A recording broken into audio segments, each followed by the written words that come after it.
Watu ukitoa comment yako kiufundi kabisa, watu wanakufuatiliaga sana na kwenye mechi za shirikisho, mechi za kimataifa na nyingi. Ukiangalia mbinu za walimu wote wawili kiufundi, kwa maana Ibenge, Steve Baka, kwenye michezo kadhaa ambayo amecheza, Azam alivyocheza na Simba mchezo wa kwanza ukirejelea, kesho unaona utakuwa ni mchezo wa namna gani kiufundi kwa walimu wote wawili? Itakuwa mechi kali sana. Bwana usikose hiyo. Itakuwa mechi kali sana. Hiko ndio kitu ambacho na uhakika nacho. Wale pilau mapema kabisa, pilau leo mapema, kesho watu waende uwanjani, lakini ambaye ana fursa kwenda uwanjani asipitwe hiyo mechi kwenye Azam TV. Kwa nini?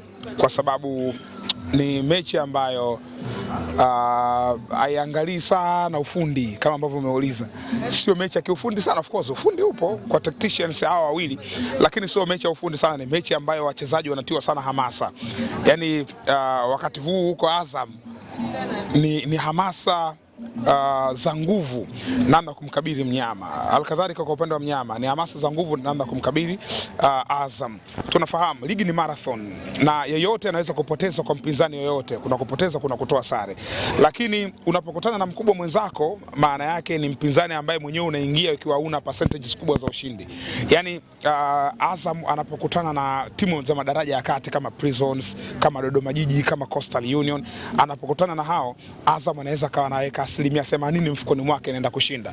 Lakini akikutana na Simba anaweza kuweka 50%. Umeelewa? Yaani 50% kwamba hii mechi inaweza ikashinda au chochote kikatokea kwa sababu ya quality ya mpinzani. The same pia kwa upande wa Simba. Anapokutana na Mtibwa, Dodoma na timu za namna hiyo, anaona kabisa kwamba daraja la ushindi lipo kwa 80%. Lakini anapokutana na Azam chochote kinaweza kikatokea kwa sababu hizi zote ni timu kubwa. Ni timu ambazo kila mmoja anaamini mimi naweza kumbiti huyu. Kwa hiyo mechi inakwenda pili tayari kwa wakati huu.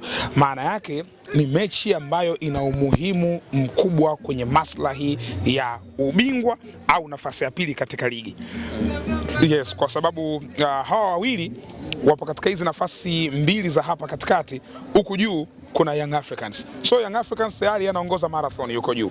Sasa nani anamsogelea Young Africans na nani atakubali kukaa nafasi ya tatu? Kila mmoja atake nafasi ya tatu. Anahitaji nafasi ya pili kwa wakati huu kwa sababu kuna mechi nyingine zimesalia kumfikia Yanga. Kwa hiyo kwa wakati huu kila mmoja ataka kukaa pale nyuma ya Young Africans, alafu aanze kuhesabiana mechi zinazokuja. Kwa hiyo hiyo mechi itakuwa ngumu sana kwenye upande wa hamasa.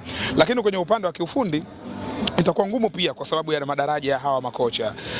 Kwa hiyo kuwa na hodha wa kikosi chao cha Yanga Afrika baadaye umaliza mpira, hata kama kizazi kinachokuja akija kuona, lakini wakiambiwa tu kwamba huyu alikuwa captain wa Yanga, huyu anasema huo mpira ulikuwepo.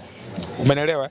Tofauti na Isaya Dede anasema mimi nilikuwa nacheza pale, ulikuwa nacheza na lazimisha, lakini mwenzako anakuambia mimi nilikuwa captain, inatosha. Kwa captain maana yake una uwezo mkubwa. So kwa Sure Boy muda ambao ameingia amejaribu ku create chances, lakini muda ulikuwa hautoshi, muda ulikuwa mdogo, but performance wise hakuharibu katika mechi licha kwamba alikaa nje kwa muda mrefu. Yeah. Ndio.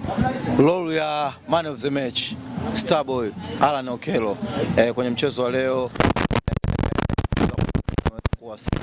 na kiujumla tu overall ambavyo amecheza. Yeah, Alan amefunga assist kama ulivyosema.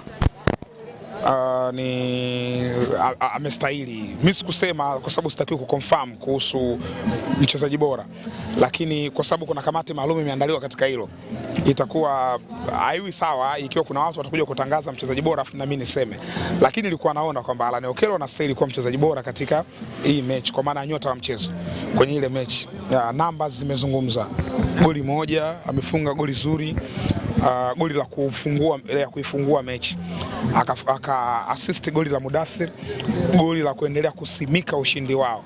Akusika tu kwenye lile goli la mwisho, lakini haya mawili muhimu. Unajua goli la Pacome ni goli la kuongezea, tunasema kuboresha ushindi, lakini haya magoli mawili, la kwanza na la pili kwa ni goli la kuua mechi, kwamba tayari we are confident enough, tuko pale juu, tuna goli mbili. Lakini goli hili la mwisho limekuja kuboresha tu matokeo ya mchezo, but kwa Alan Okello ni mchezaji mzuri. ambaye huu ni muendelezo wake tu wa performance ambayo kaionyesha leo. Ni mchezaji ambaye tayari alisha perform kwenye daraja la juu sana akiwa Uganda, akiwa na KCCA klabu yake ya kwanza hiyo pale Kampala. Performance ilikuwa bora sana. Baadaye akatoka kenda Paradu, mambo yakwenda vizuri Algeria. Amerudi tena nyumbani Venoms Vipers, kawasha tena pale pale kama ambapo alipoishia akiwa na KCCA. Performance nzuri Young Africans wanamuona na mtia kikosini. Ameanza kwa kusuasua mwanzoni kwamba kuna vitu vionekane kwa Okello, hususan kwenye maeneo ya numbers. Kuna vitu vionekane, lakini mimi binafsi sije kumkatia tamaa Alan, kwa sababu mimi napenda ligi ya Uganda na naifuatilia. Alan miongoni mwa wachezaji wakubwa sana, mchezaji ambaye ana talent ya juu mno. Season yake ya kwanza ameingia kwenye dirisha dogo la usajili, si ndio? Ana learn taratibu, ana learn mazingira, ana learn kuhusu timu, anajaribu kufanya vitu vitokee, anaenda na cooperation na wenzake kwa maana ya kutafuta muunganiko na wenzake. Kwa hiyo kwa sasa hivi kusema Alan kafeli au itakuwa sio sawa.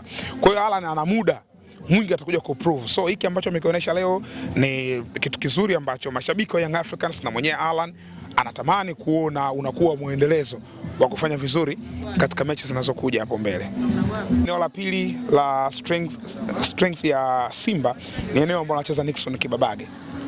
Kibabage overlapping yake ni ajabu. Overlap katika box anakwenda kusababisha hatari. Inawezekana ikawa ka create chance, inawezekana ka assist, inawezekana ameleta controversy katika uwanja. Kwa hiyo Kibabage ni miongoni mwa wachezaji hatari kwenye kikosi cha Simba akitokea upande wa kushoto, kwa sababu anakwenda kupeleka impact ya moja kwa moja ndani ya box. Hii ni eneo jingine ambalo Azam anatakiwa kuliangalia. Namna gani unamzuia overlap kwenda mbele kwenda kutengeneza hatari. Wachezaji wengine ni kumnyima space Chama sio na utulivu. Chama akishika mpira press kwa haraka. Msimpe nafasi ya kufanya maamuzi. Kimpa nafasi ya kufanya maamuzi anaweza kupiga pasi kama aliopiga Singida. So vitu vya namna hiyo